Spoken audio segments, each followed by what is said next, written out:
and sisters, Ikhwani wa Akhawati, Akadeshla. All has changed, and changed utterly. A new phase of our struggle has been born, but at a terrible, almost unbearable price. 9 brothers taken from us on the Mavi Marmara. Their blood now lapping at the shores of Gaza. But their blood was not shed in vain, because the tide has turned, and we must seize this tide and seize it now to make a lasting change for Palestine and in the Middle East and around the world. We remember those taken from us. I remember the brother in front of me, 1 metre in front of me, who was shot through the leg. The one 50 centimetres to the right of me, shot in the abdomen. I remember the photographer, shot through the forehead, the high-velocity bullets blowing away the back third of his skull, cradled by a friend of mine, Nicky Enchmarch, as the last few seconds of his life expired. I remembered them on Monday nights, bound in an Israeli dungeon in the Negev desert, a place where any self-respecting friend of Palestine would be honoured to be.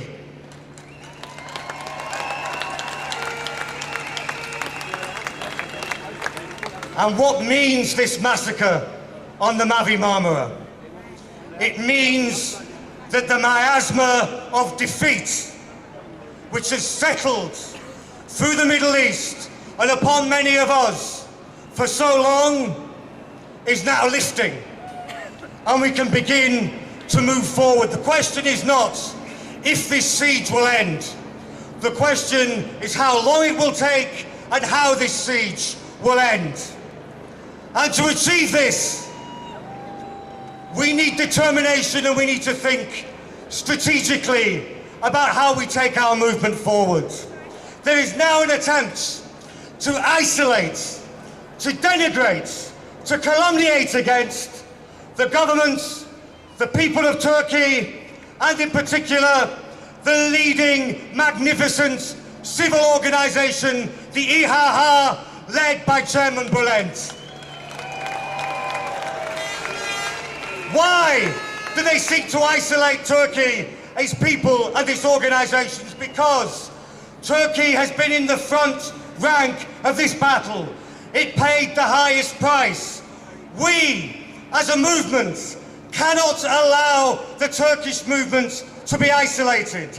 And that means that around the world, from Vancouver to Lake Van, from Casablanca to Kuwait, from all 4 points of the compass, we must all step now into the front rank of this movement in order to take it forward.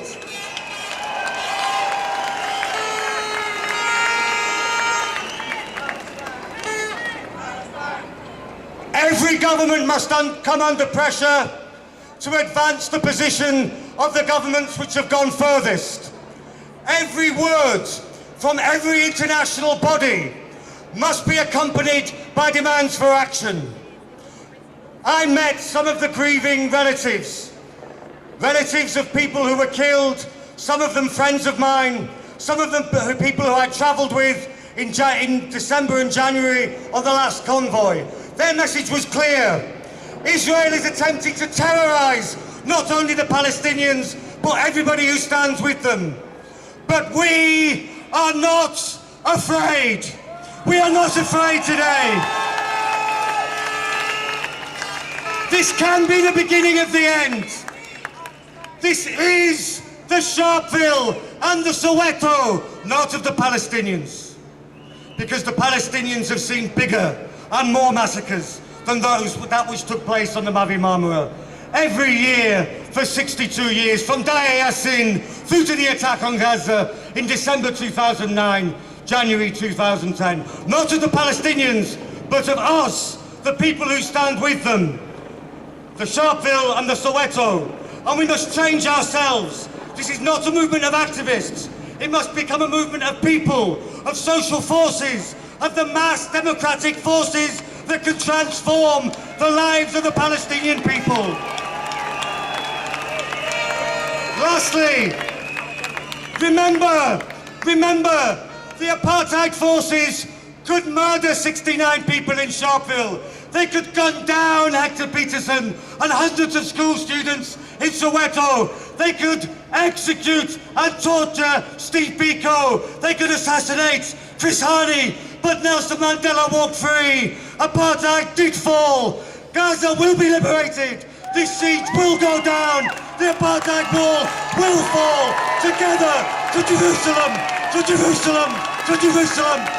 Viva Palestina! Viva Palestina! Viva Palestina!